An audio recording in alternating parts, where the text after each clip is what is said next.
Hello and welcome to Side Character Quest. This is the guy that's always here for you. Always here for you. I do everything for you. Your father and I have given our lives Papa? to support you. And here I am, ready to play D&D with a very cool person. Hey, introduce yourself. Papa, will you please teach me the Dungeons and the Dragons? I would love to teach you the Dungeons and Dragons. It would be my honor. I've been waiting for this day since you were a wee babe. Thank you, Papa. What's up? It's Elian. I'm back. Elian is back and ready for action. In case you haven't listened to Elian's arc when they came on before, they were previously on as the half-orc cleric Deirdre. Tell us a couple little tidbits about Deirdre, one or two. What level are you at? What kind of person is Deirdre? What's going on? Well, the last time you saw Deirdre, she was level 5. Now she's level 6. She did some stuff since the last time, I'm assuming. Got some training. Mm-hmm. Hit some fence posts, I guess. Probably more than a couple fence posts. But I can't remember how much I went into her backstory last time. I think I was waiting for it to come up in roleplay, but she is not one to speak often. Yeah, that was a whole thing. You seemed like very much a character who, as long as there was like an authority figure around, she just sort of waited for them to take the lead. That seemed like a primary characteristic of Deirdre. That's what she was trained to do, baby. That's what she was trained to do. I have described Deirdre as a mix of the Hunchback of Notre Dame meets Buffy the Vampire Slayer to people. I don't know how that fits in line with your mind, but that's how I picture her. Yeah, I mean, her backstory was very much Hunchback of Notre Dame, although my initial character idea for her was, well, I've never played a cleric before. What interesting thing could I do with a cleric? Oh, maybe I could do like a half-orc cleric. Oh, hold on. Abandoned. Or found or stolen. It doesn't necessarily matter for her story. Mm-hmm. Raised in the church, very Hunchback of Notre Dame. Yes. Trained to cleanse the world of sinful creatures. Exactly. Hunchback of Notre Dame meets Buffy the Vampire Slayer is very apt. Backstory, Hunchback of Notre Dame. Mm-hmm. Current story, fighting monsters. Yup. So, with that out of the way, now that people basically know what her deal be, how about we get to playing some Dungeons and Dragons? You ready? Yeah, I'm ready. All right. Fade out, and then we're gonna do the fade in, and there's gonna be some swelling audio effects and stuff. It's all gonna be glorious and beautiful. How cinematic. How cinematic. Look. A beautiful, fierce sea, a dread swamp, foreboding pines, a thriving city, lonely towns, and a massive storm above a mountain stronghold. Farther still, beyond the wall containing them all, are rolling hills of red clay with roving monsters and people beaten down. A crossroads, a sanctuary, a cathedral, our flame. A building nearly 300 feet tall at the highest spire, the only home you have ever known. You are the sword of the priest here, Father Cra'en, an augur dedicated to purging evil at any cost. From the outside, this place is a fortress, but the worn stone walls can't overshadow the central stained glass, which depicts a roaring torch in the night. Looking at it from the corner of your eye, you would swear the fire flickers and flows. Inside, there's you. Hello. In the past few months since we last saw Deirdre, she has taken up a lot more responsibility in the church, in Notre Flamme, our flame. She has been doing a lot more work for Father Cra'en. In fact, she has taken over doing some of his rituals. And what are you doing today, right now, that would normally be one of his responsibilities? This is where I pretend I know what happens in a church. That's fair. I mean, it could be like, it doesn't have to be necessarily church specific. This is a very old building.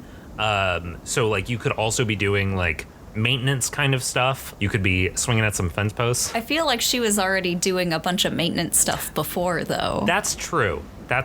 She is, I don't know, maybe it's more self-guided. No, I don't know. She's got a couple extra things in the routine. Yeah. Probably actually doing like the magic wards and maybe sending messages to other churches, giving and receiving updates. Okay. Yeah, that's good. So there's lots of let's say you're outside right now, outside of the church, circling it and applying various wards to the stone walls of our flame. And from outside, you can see, as you're walking by some of these slit-like windows, you can see just sort of light flickering from in the building. And you can hear the sound of people talking inside. Normally, as we saw last time, the guests are far and few between at this church, but it is at a crossroads, so occasionally you guys do get visitors. Right now, as you wrap up your duties applying these wards and head inside, you see a small crowd of figures mulling about the pews. Some of them are laying down on the pews, some of them are eating some food, and all of them have various packs, and they all look fairly like travel worn and travel weary. Almost every single one of them that you see is a goblin, but occasionally you do see some taller figures, including one who is very, very large, a tall orc woman who has been around the church for a while now, who you had gotten in a scuffle with last time. And she's stuck around since then. You do not see Father Cra'en out at all. There's not really any services that need to go on right now. You've taken care of your ward's duties. What are you going to do in this moment? Check up on the travelers, make sure that none of them need anything. If she needs to, she can create food and water. Oh, is that a thing that she can do? Oh, that's so cool. Yeah, maybe it's a 3rd level spell. Yeah, if you want to do that, describe to me like what that looks like. There's a lot of like hungry looking folks around. How does that work exactly?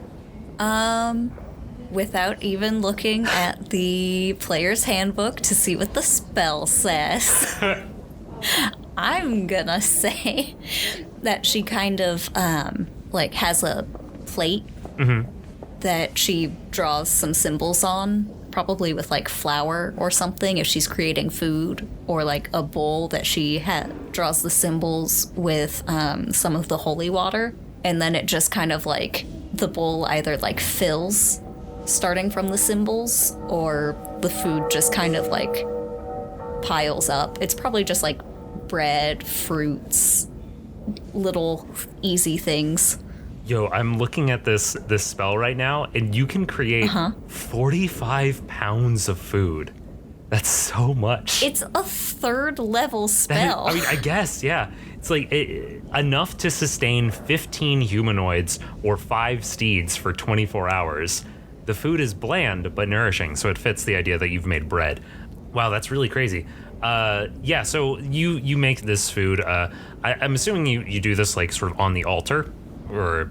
Yeah, probably that's where the holy water is. That's where I'm assuming that they have like...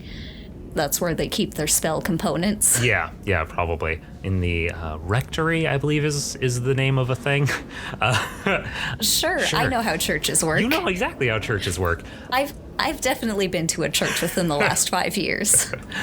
While you are doing this, roll me a perception check. A perception. That was a really bad roll. It just kind of bounced. It didn't even, okay. It didn't even land on like a number. No, it landed on a number, but it landed on the number that I picked it up on, which was 20, because I always rest them on the 20. And I'm like, that wasn't a roll. That wasn't a roll. That was me gently putting the die down. That's what I get for trying to be quiet about it. Perception, you said? Yes. 16. 16. So you are doing this, and while you are on the altar preparing this food and water, you notice one of the goblins has broken away from the main group. They are sort of a light blue, almost green skin tone.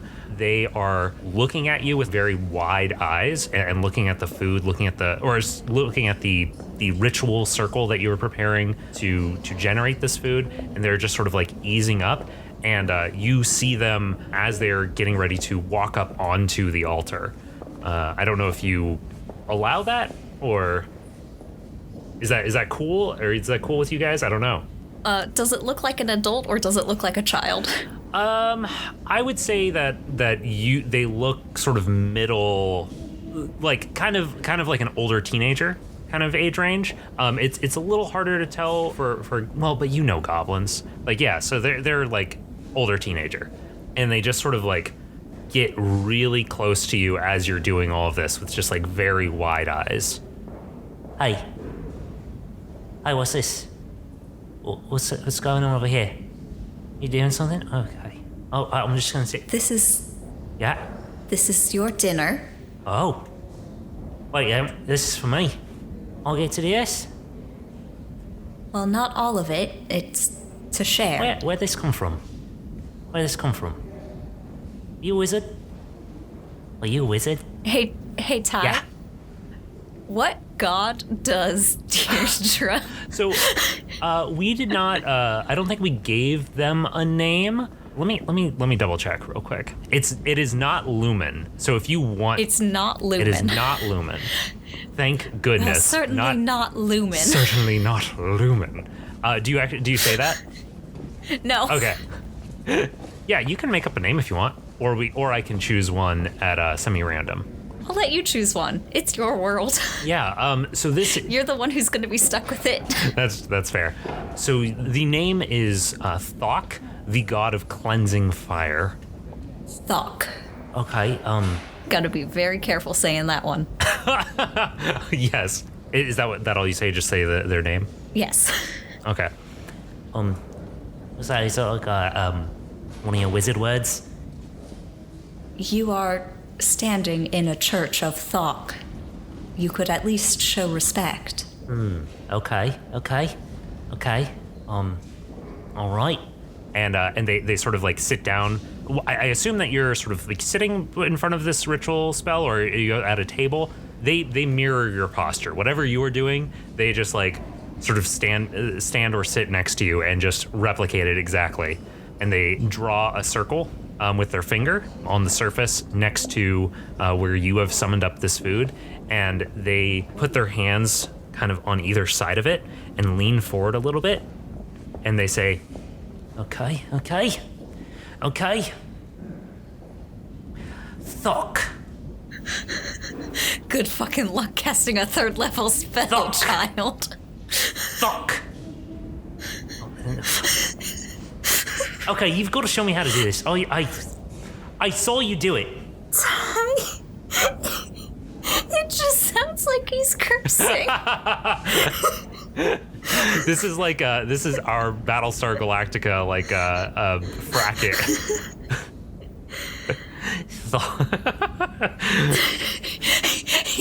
He's just standing there. Thok.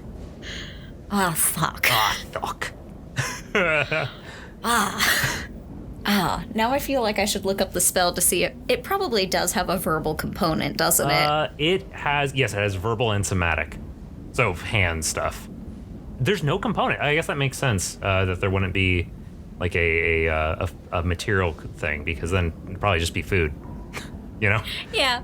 Yeah. I like to add it for flair sometimes. Yeah. Like, she can do it without it, but it's part of the, like, this is how Like, she probably just draws, like, the symbol of Thok and then, like, channels her somatic component around it. Yeah. And says the words. And then I don't know if she would know that she can do it without the holy water or the consecrated flower. That's probably more of a religious aspect as opposed to the actual, like, what is required for the spell. Like, Thok would probably happily do this for you, even if you didn't do everything exactly right. But you want to pay respects. And that's how you pay respects, right? Man, Deirdre's gonna be out one day and have to make food and be like, oh, I don't have any consecrated flour. And Thok is gonna be like, you stupid idiot. You've never need the consecrated flour. The flour was in you all along. The flower is you. So this little child, this teenage goblin is just like doing that, and after a minute they smack their hand onto the ground next to their little circle that they've drawn. I don't think this is working. I think you just don't want to tell me how to do it. I think that's what's going on here. There's two components to the spell. Yeah? There is the ritual, which is what you copied. Yeah, I did a good job. Try my best. You did. You copied it almost exactly. The other element Yeah. is belief. Okay. But not belief in yourself or in the spell that it would work, but belief that Thok will help you. Huh. Is that... Are you Thok? Is that your name? No, I'm Deirdre. Oh. And they stick out their hand. I'm Mads. Deirdre now has her hands full of bread. So she just kind of like nods and starts walking the bread to everybody else. Yeah, so you start walking down the altar towards the people. This is a lot of food, but you are just like, carrying it very solidly. I'm guessing it's like 45 pounds of food is so much. This must be like hardtack, like dense bread, because otherwise I don't feel like it could fit in your hands. She's just juggling bread as she walks down the... And Bread here. bread here. 45 pounds of bread. I feel like I know that the spell is like you make bland, like it just says bland, like the food is bland, Yeah. right? It doesn't say that it's all one type. No, yeah, it could be a lot of different stuff. So I think that there's like bread and vegetables Okay. and maybe like a little bit of fruit. That sounds good. Yeah, so you are walking down. Perhaps you have like a basket or something that you've put it in, and you're walking among the people. And the goblins walk up, and a couple of them, especially the older ones, say thank you as you come over and pass it out. Some of them just sort of grab it and then turn and walk like very quickly and hide behind a pew while they eat. And all the while, Mads walks alongside of you, looking at the bread, and like sort of, you feel a tug on your sleeve as sort of like is pulling at the end of your robe, and just sort of like looking at it, like looking at where it meets your wrist. Hey. And they sort of go up next to you, stand up on one of the pews, and so that they can be near your ear, and sort of like lean over to you while you're passing out the bread. And she's like, Hey, you can tell me. I don't mind. I won't tell anybody. I promise. Did you have this bread up your sleeve? You think I had this much bread up my sleeve? Well, I mean, Hey, don't look at me like I'm crazy. I mean, you just had all this bread show up. You're big. You could put it in your sleeve. I can put stuff in my sleeve all the time. See? Look at this. And they whip out like a little loop of metal, of like hard metal with a long poker on it, fit it over their hand, pulling it out from under their sleeve, and it's sort of a like brass knuckles / dagger kind of thing. Aha! See? Right up my sleeve. And then they drop it back down, and it goes back into their sleeve. See? And you just do that. Much bigger person. So you can do it with a lot more stuff. So you got this bread. It comes out. It's perfect, right? That's what it was. That was the trick all along. Deirdre casts light. Did you think that this was up my sleeve as well? on. In fact, she casts light on a piece of bread. Oh, that is beautiful. The bread starts glowing. When you do that, Mads, oh, jeez, and they fall backwards off of the pew that they were standing on and slam against the ground. Whoa! And then get back up and start just like peering at it very fiercely. This is amazing. And then they, assuming that you weren't going to stop it, they like grab it and take it from you and just start like looking at it, sit down and just start looking at it as it glows. And that's their ration. And that's their ration. Got that kid off my back. Now I can keep handing out bread to people. There's hungry people, and this kid's asking me if I have 45 pounds of bread and vegetables up my sleeves. Yes, exactly. So you continue on passing out the bread to all of the folks there.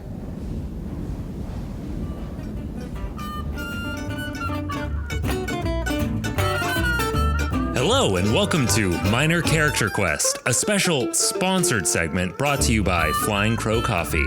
Flying Crow Coffee, super fresh coffees, roasted in tiny batches.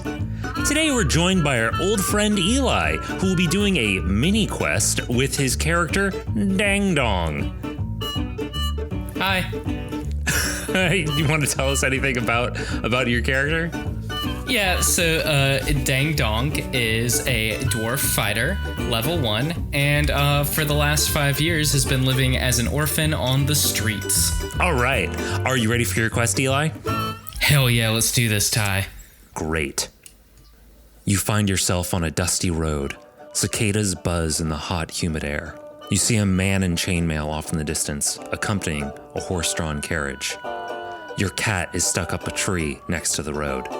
How do you get it down? Well, guess I gotta climb this tree, and I'm gonna try to climb the tree to reach the cat. Give me an athletics check. I got an 8. Ooh, we were looking for a 12 on that. You start to climb the tree. Then as you approach the cat, it scratches your face. You fall down off the tree and take 2d10 falling damage and 1d4 scratching damage from the cat. Okay, 2d, so falling damage 6, 10 falling damage, and then 1d4 scratch damage. Yep. So that is 12 damage total. I am at 1 HP. Well, congratulations, Eli. Sounds like you've survived your minor character quest. Hold up. You should congratulate Dang Dong. Thank you. Well, congratulations, Dang Dong. It looks like you've survived a minor character quest. Well, that was fun. Thanks again to Flying Crow Coffee. Make sure to use the discount code SEQ10 at checkout to let them know we sent you, and to get 10% off a single order or off your first subscription order. Find them at flyingcrowcoffee.com. Back to the show. Meow.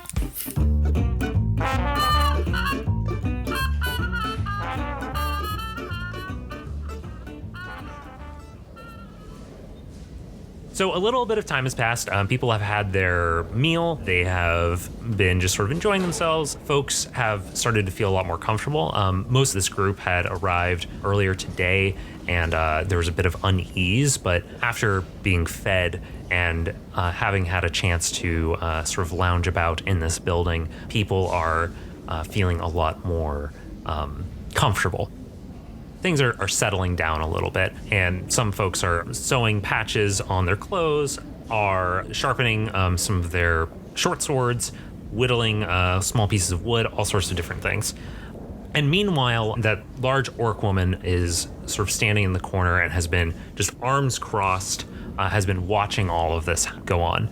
She is very tall. She is about 6'6", so like 7 inches taller than you. She is like very, very heavily muscled, tusks coming up from under her, up over her lips, and has just been sort of silently watching all of this.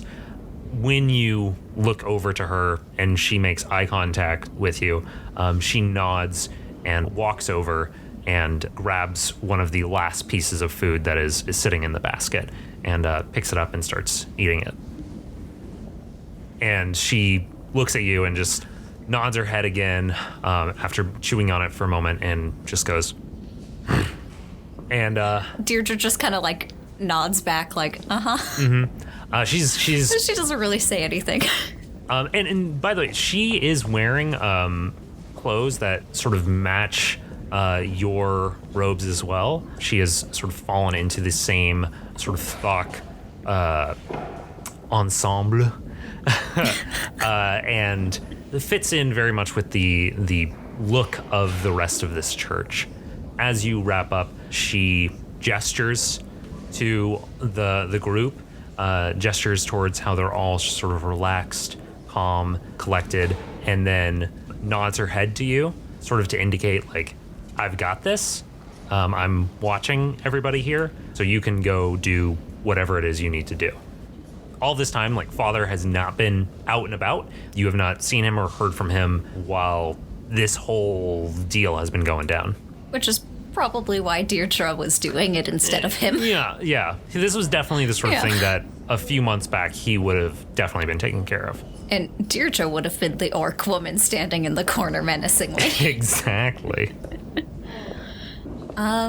If she didn't have, she probably has a couple more like routine things that she does.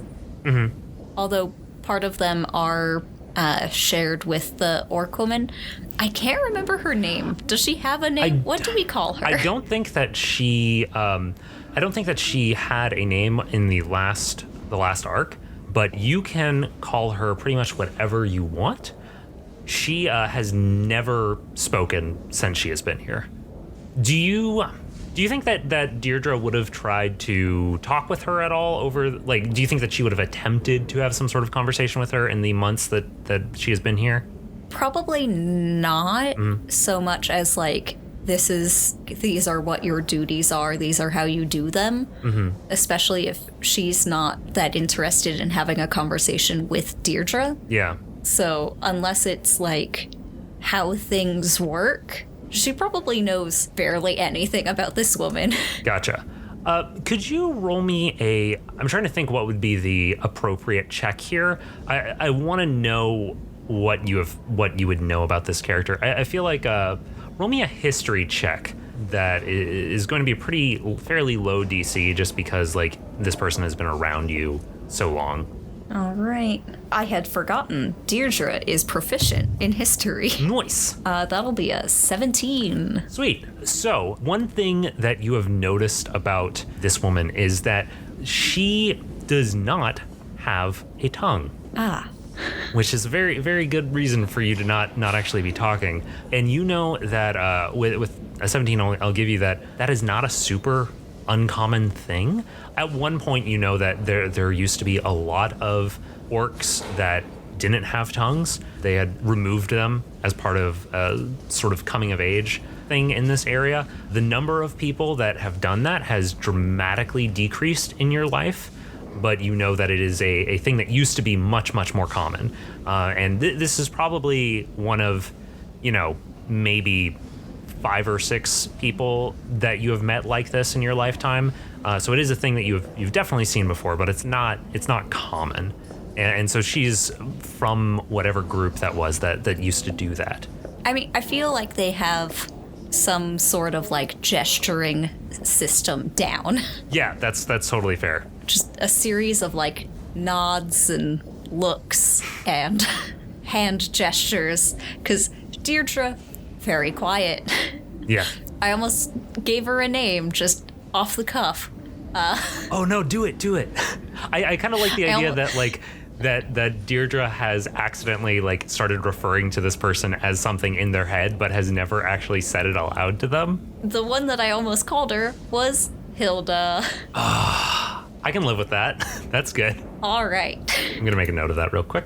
Okay, cool. So she and Hilda have a series of nods and looks and gestures that they've kind of figured out. And Deirdre is like, oh, thank God.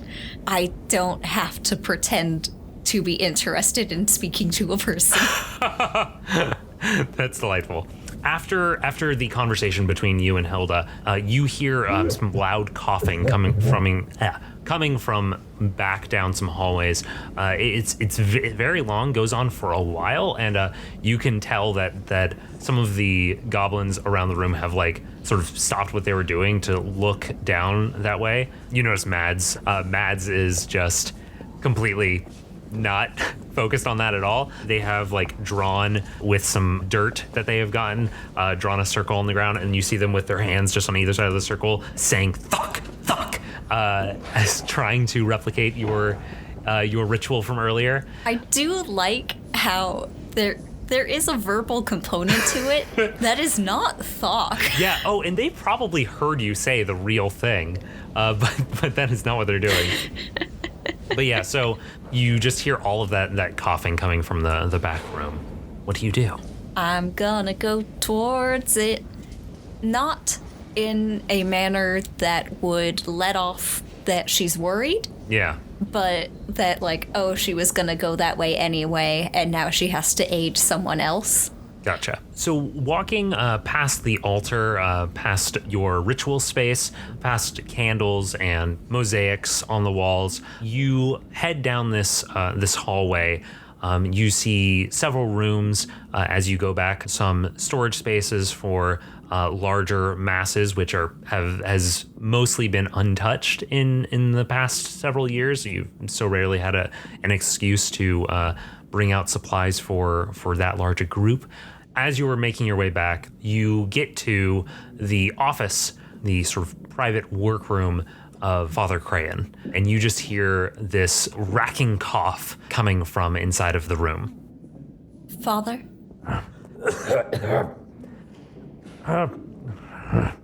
I'm fine. I'm fine.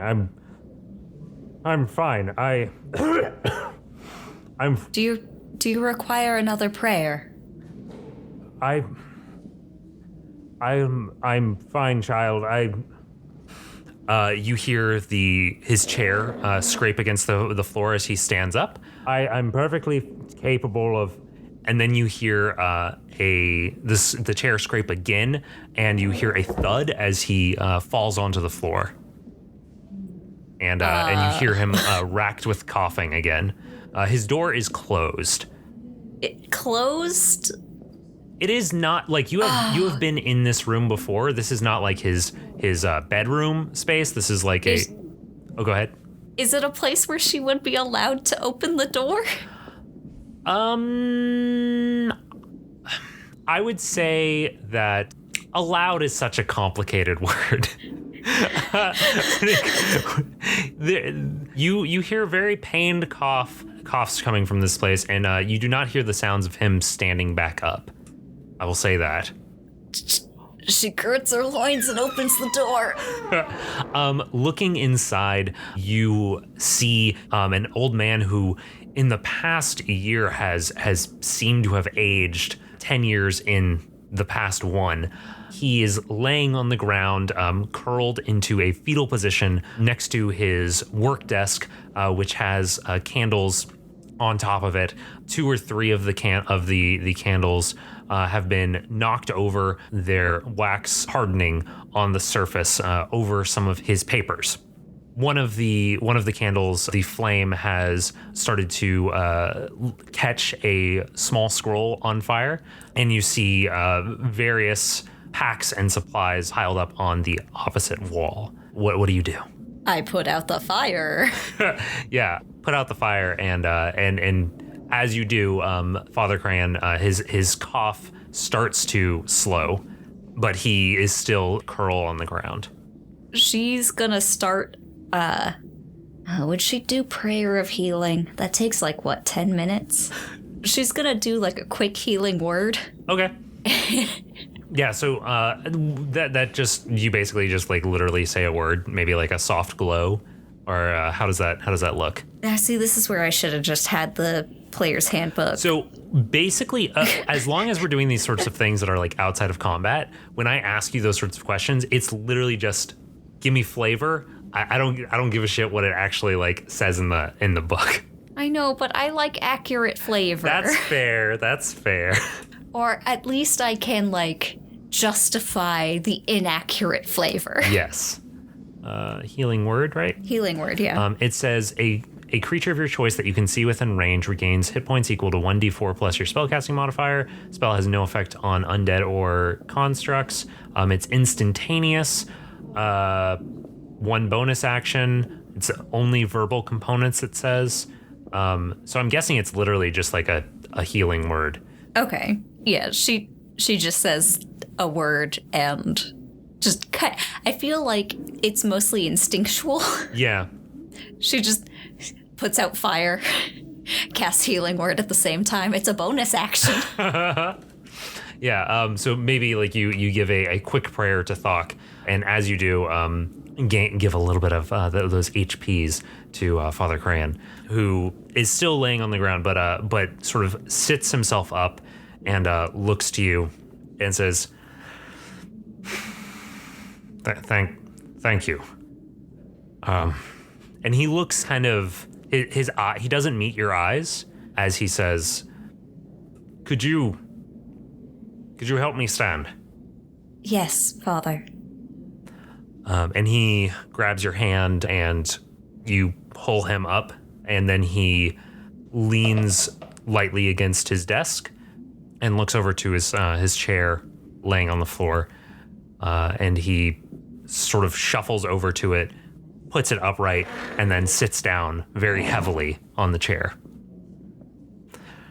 Notice a year ago, this was a man that you were going on the road with, that you were traveling with, that you were fighting these corrupted beasts in the countryside with, and now he looks very frail. He's lost a lot of muscle mass. His golden eyes have lost a bit of their shine, but more importantly, there is coming up under his collar, you see a spreading black mark that is just sort of reaching up his neck.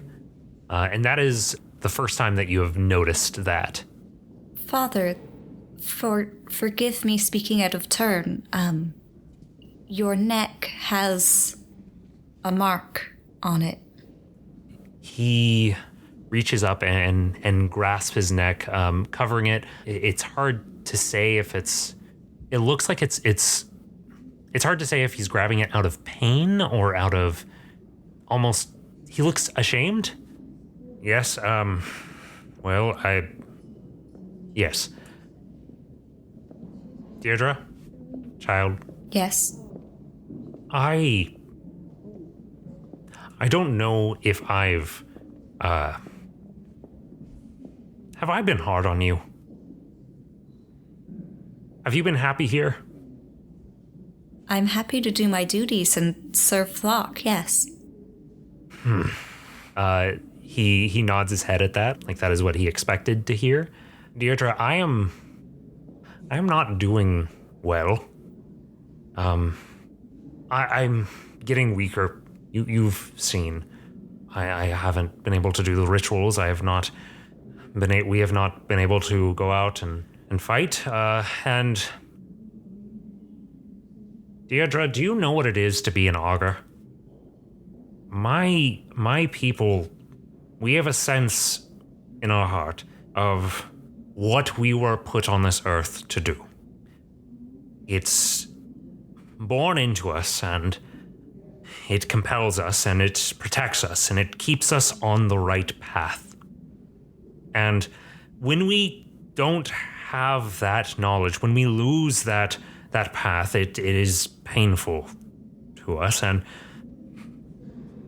Deirdre, I have been pursuing my duty, my destiny, to purge the lands of these things. And he gestures pretty broadly, but then sort of shrinks in on himself as if he has hurt himself just by that motion. I can't do it now, and I know I am not done. I have not completed my mission. And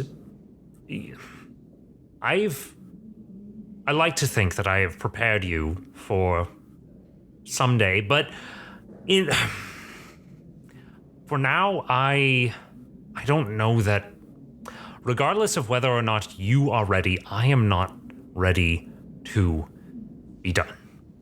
And This, and he gestures to his neck again, this is not stopping. And what is Deirdre thinking in this moment? She's a little bit panicked because this is the most, she's like quietly panicked. This is the most vulnerable she's ever seen Father Cra'en. Yeah. So she is not going to utter any sound until prompted. She is just gonna ride this out. Gotcha. As long as she needs to. He has not made eye contact with you once during this whole conversation, this monologue. I've been conversing with, I've been sending messages, and he indicates to a small ritual circle around a candle covered with runes next to a sheet of paper and a quill, which you know to be part of his sending magic. Is sending the really long distance one? Sending is the long distance one, but it's also telepathic. Okay. Oh well, that's flavor. Yeah, that's how he do. It might not be necessary, but that's how he do. Well, he probably writes it out just so that he can make sure that, because it's only like 25 words per spell. That's fair. So yeah, I'm sort of imagining how that this doesn't need to, this will go in the little bloopers because this is completely unnecessary for this bit of the conversation. But how I'm imagining it going then is he writes out the message, makes sure it's the right length. He sets that candle in the center of a little ritual circle, and then when he wants to make the telepathic connection, he puts his finger against the ritual circle. The candle alights and bursts with a flame, and then he sends that message telepathically. Afterwards, he just like burns the little message, the written message. Nice. So, I've been reaching out to people I've met over the years, and I think that I have found something that can help me. And I have, he gestures behind you to the stack of supplies that's against a wall. I have supplies for you, and Deirdre, he looks up and looks you in the eyes. I need you to do this for me. I need you to find me something that can stop this. Please. Of course. Anything. Deirdre's like the most, like, almost kind of tearing up because she just has like, okay, this is scary. Like, she is fine, like, going up against corrupted creatures and undead and everything, but this is freaking her out big time. He nods his head, looks at you, says, "Good. Do you think the orc can handle your? Do you think they're prepared to handle some of your tasks while you're gone? Obviously, the rituals I'll have to take care of, but and he starts, like, he has immediately, as soon as you've agreed to it, has just sort of regained a bit of his usual demeanor. So he's sort of talking aloud and giving you orders as if, you know, things are normal. Deirdre calms down a little bit with the return to normalcy. Make sure the orc knows what duties you have to take care of. Anything she can't do, please write down for me, and I'll make sure that I take care of. But well, anyway, prepare yourself. You leave first thing in the morning. Take Veritas, and he just starts issuing out orders, checklists of things for you to do, and then finally dismisses you. She gathers the supplies and takes them back to her chambers to double check that everything is in there. Pack a couple of her little trinkets, just that she keeps, which she doesn't have a lot, but like she's gotten a couple little things. Yeah, like Alberta used to give her stuff, and I'm sure she also used to pick up things all along the travels. And just double checks everything, studies whatever map or instructions she's been given, and then sits down with a quill to write out a list of Does Hilda know how to read? That is a good question. I don't know if you probably realize in this moment that you don't know the answer to that. You would probably assume she doesn't, because most people that you meet are not literate. So she dips her quill, going to make a list for Hilda, and then, like, pivots and ends up making that list for Father instead of the things that Hilda can't do. Delightful. Nice. We see Deirdre as the sun sets, writing these lists, preparing for her journey, preparing to leave the only home that she has known to travel into the world by herself for the first time. As the sun sets, we hear the sound of the bell ringing as she completes this ritual for the last time for she does not know how long. And that is where we are going to end today.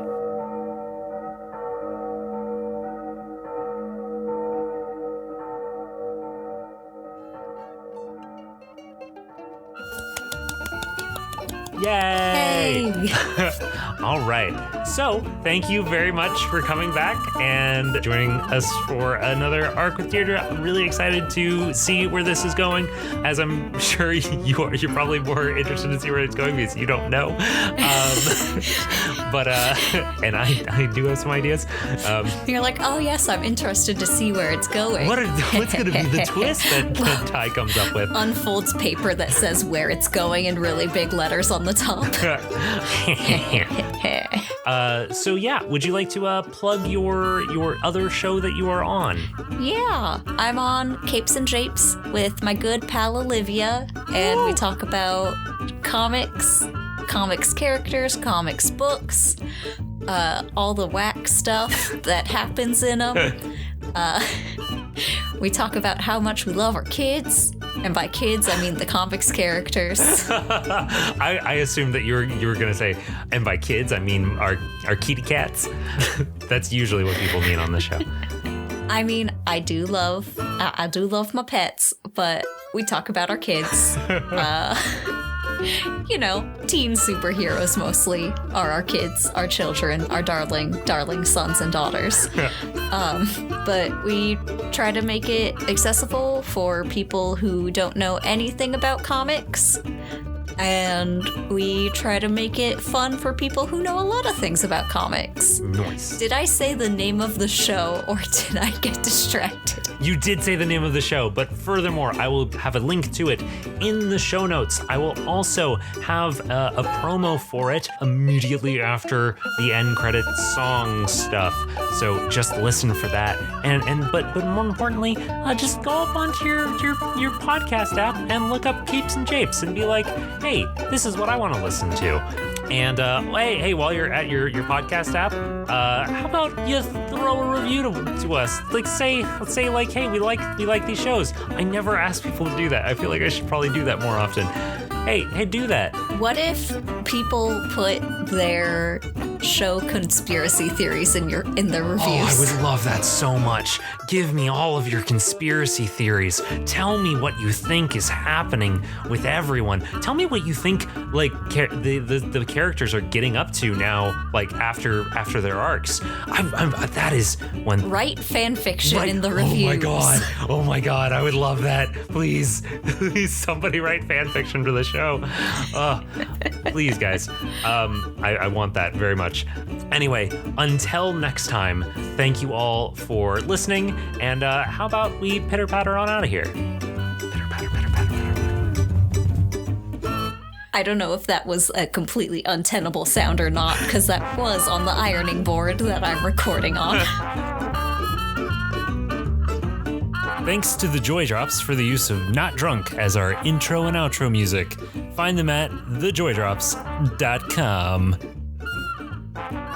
You can find us at sidecharacterquest.com, at SCQ Podcast on Twitter, or by email at sidecharacterquest@gmail.com. The Scavengers Network. Creator-driven, community-focused, treasured content.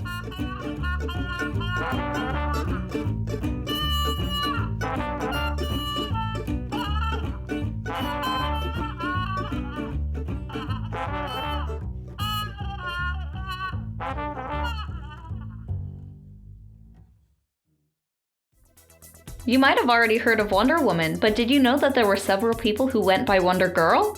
You've heard of Spider-Man, but did you know there's more than just Peter Parker? Well, here at Capes and Japes, we can fill you in on all that stuff that you maybe didn't know. My name's Olivia. And I'm Elian, and you can catch us every Tuesday wherever you listen to podcasts. We'll see you there. This is gonna get cut and put in the bloopers. That is just a podcast. Gosh, I've listened to some people's podcasts, and and this is no knock on them, but it's just like gosh, I mean, that seems so much easier. Like if these people are just having a fun conversation. Oh, can't I just have a fun conversation? I don't have to do any pre-pro. At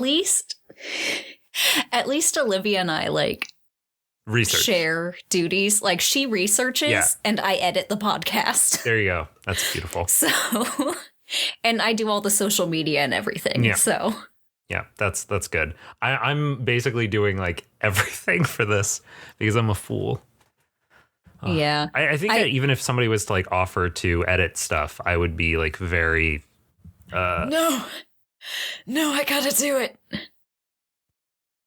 Man, so I was listening to Deirdre's episode, like the first one of the Deirdre episodes, and I realized like I feel like I remember editing things very tightly, but there was like a long period of time that I left in that episode of me just like looking up stuff. Like there's like a 30-second chunk that's just me going, okay, and like, what is this? Was that when you were looking up names? Yeah, it was when I was looking up names. Like, I mean, it must have been that there must have actually been like 5 minutes of that. And so I cut it down to 30 seconds and thought it was okay. And that's not okay. That's still too much. Hey, it's been a year and a half. It's been a year and a half. Lots of learning. You've grown. Mm-hmm. You've learned. Man, fun fact, I have not recorded an episode of Side Character Quest since before Thanksgiving. Wow. I thought you were going to say, fun fact, I haven't grown. I haven't learned. That as well. All right, dog. Okay, I don't know why I keep calling you dog. But it's fine. Here we are. The god Thok, who's god of cleansing fire. It kind of cut out right as you said the name. Okay. Censored. It is censored. I just realized that like we just sort of skipped over the inevitable part where Mads shoved a glowing piece of bread in their mouth to see it, like to have like the light going out. It like goes down their throat. That definitely happened. Oh yeah, of course. Of course. I was talking with somebody who like streams live, and I'm like, I don't know how you could do that. It's so like all of this I can just cut out and make it seem like I gave good exposition. Like I can't do that if it's live. I don't know how they do it. I don't know how they do it. It's crazy. I watch Critical Role and it's like, how? It's magic. Are you doing this for 4 hours?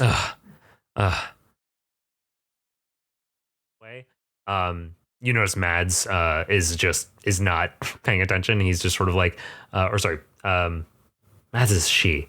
I need to remember that. Mads. I think you've been using multiple different pronouns for Mads. Mads is like, what is gender? Mads is like, what is gender? All right, that's going to be a consistent thing. Mads is, what is gender? I'm probably going to cut out this conversation, but I will change their pronouns as the game goes on.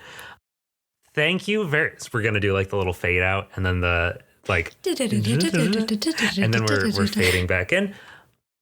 Yay! I was talking with Mason the other day, and they mentioned they asked me if I like edited in the sounds of dice rolling sometimes, and I was like, no. And he's like, how is it mic'd so well? And I was like, it's just loud. I don't know what to tell you. It's just loud. Hey, I got some news for you. Dice be loud. Dice be loud. I've got a nice little metal one for Deirdre. Oh, Oh, it rolled me a 4, though. It's the nacho cheese. It's the jalapenos.